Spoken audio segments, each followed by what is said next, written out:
नमस्कार दोस्तों, बात यह है कि सिर्फ नेगेटिविटी से ज़िंदगी नहीं चलती। आप सुबह उठिए, एक बयान दागिए कड़वा सा, उसमें कड़ी आलोचना हो या सरकार की या अपोजिशन की, और उसके बाद जो बात अजीब जो भाषा है उसको बिल्कुल ताक पे रख दीजिए। उसका तो इस्तेमाल आपने करना ही नहीं, जैसे आप पर कोई रोक लगी है कि आपके ख़िलाफ़ कानूनी पाबंदी होगी अगर आपने बात अजीब भाषा का प्रयोग किया। लेकिन ज़िंदगी नेगेटिविटी से बिल्कुल नहीं चलती। उन लोगों को लगता है, नेताओं को या दूसरे जो बहुत बड़े तोपची हैं सत्ता के तंत्र में या अपोजिशन के तंत्र में, उन सबको ये लगता है कि शायद हो सकता है कि ये चीज़ें जो हैं, क्योंकि ये सुर्खियों में जाएंगी, ये ब्रेकिंग न्यूज़ में जाएंगी, तो हमें जो कुछ कहना है वो कह डालें। और उनको उस वक्त दोस्तों कोई बताने वाला नहीं होता कि आप अपना चेहरा देखिए।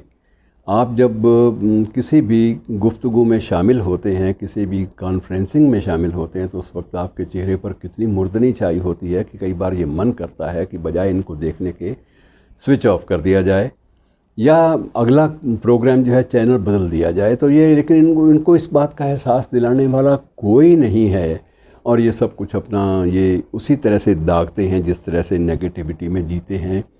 लेकिन मैं कहता हूँ कि बहुत सारी अच्छी खबरें भी ऐसी होती हैं जिनमें एक पॉजिटिव एक खुशबू जो है वो सामने आपके आती है। मैं आपको आज ऐसी दो खबरों के बारे में ज़िक्र करना चाहूँगा। एक ख़बर है मित्रों, हमारी इंडियन हॉकी टीम जो टोक्यो ओलंपिक में जा रही है, महिला हॉकी टीम, उसमें एक बच्ची का सिलेक्शन हुआ है। बच्ची का नाम है नेहा गोयल।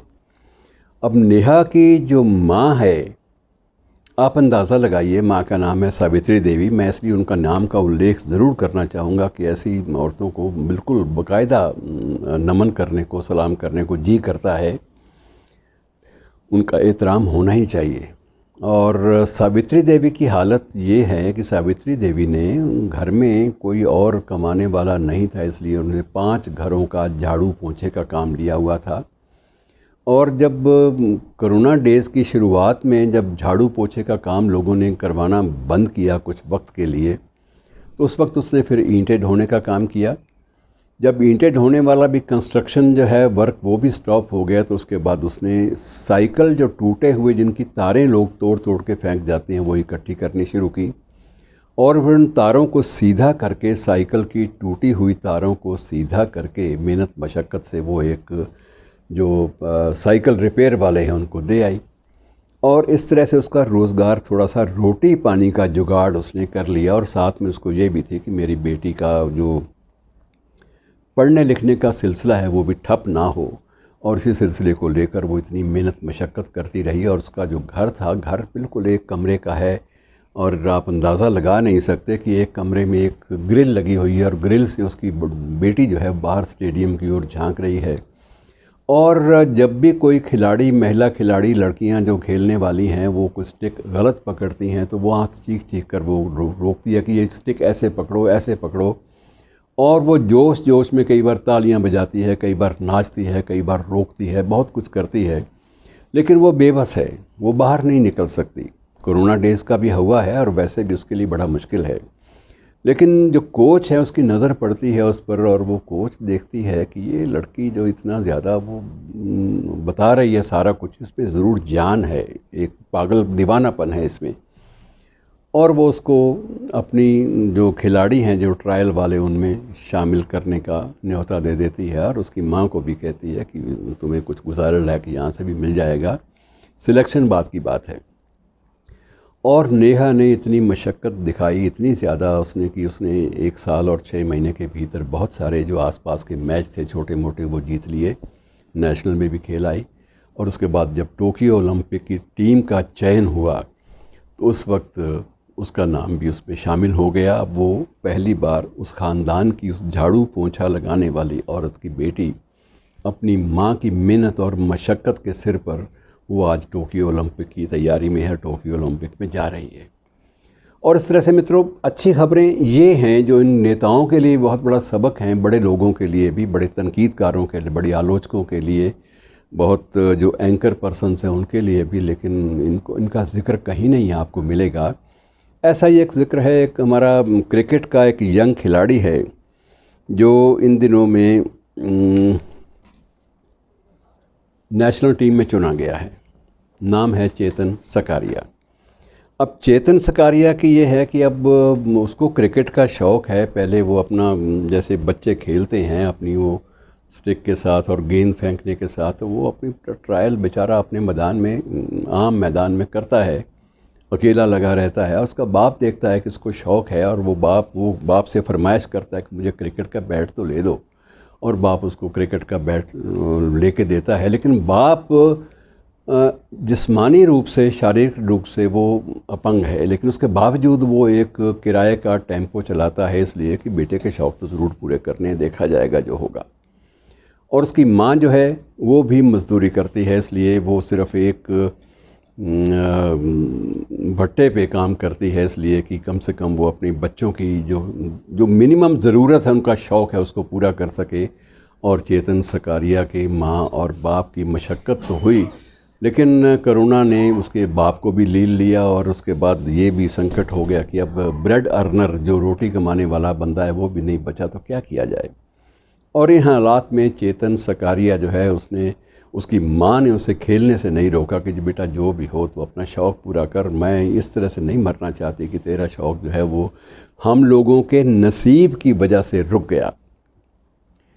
तो चेतन खेलना शुरू करता है छोटे मोटे मैदान में, स्थानीय टीम में, फिर रीजनल टीम में, फिर अपने क्षेत्र की, अपने प्रांत की टीम में, और अब ये है कि वो इंडियन क्रिकेट टीम का एक सिलेक्टेड मेंबर है चेतन सकारिया।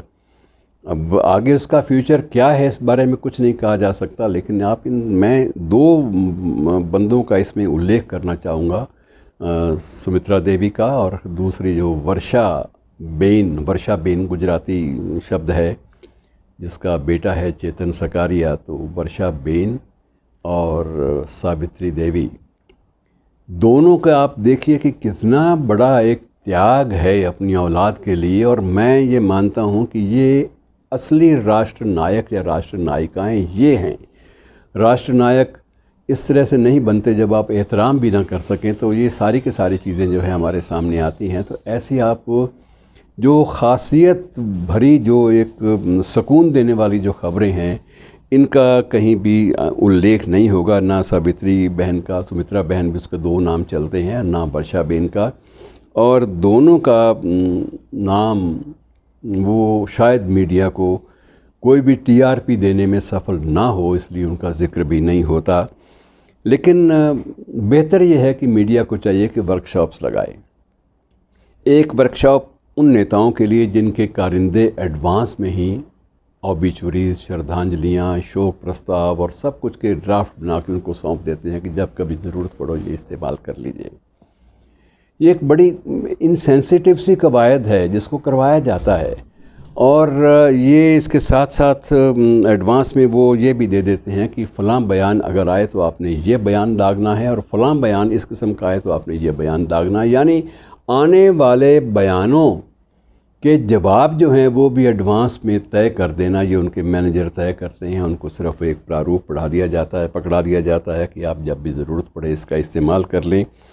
और दूसरी, उन संगठनों के लिए भी वर्कशॉप लगानी चाहिए मीडिया को, और उन वर्कशॉप उन लोगों के लिए जो चीज़ों को मैनेज करते हैं कि भाई अगर मैनेज करते हो या कोई प्रतिभाओं का चयन करते हो, कहीं से भी सिलेक्शन करते हो, तो कम से कम उस वक्त तो अपने दड़बों से बाहर आइए। उस वक्त तो अपने जो तयशुदा जो फार्मूले हैं उनसे बाहर आकर, इंसानी सतह पर आकर उन लोगों का एहतराम करिए जिन लोगों ने विपरीत हालात में आपके मुल्क, आपके देश और अपने लिए एक सुकून भरी ज़िंदगी और एक बाइज़्ज़त ज़िंदगी की तलाश में उन लोगों ने इतने ज़्यादा मशक्क़त की। इन लोगों का एहतराम होना चाहिए बनिस्बत इसके कि हम खोखले किस्म के अपने जो महानायक, जो तथाकथित महानायक और तथाकथित जो खलनायक बने फिरते हैं, इनकी बजाय हमें एहतराम करने का भी एक सलीका सीखना होगा कि किन्हें हमने सलाम करना है और किन्हें हमने किन लोगों को हमने डिलीट करना है अपने व्हाट्सएप से, अपने किसी सोशल मीडिया से या टीवी की स्क्रीन से। शुक्रिया दोस्तों, आज इतना ही।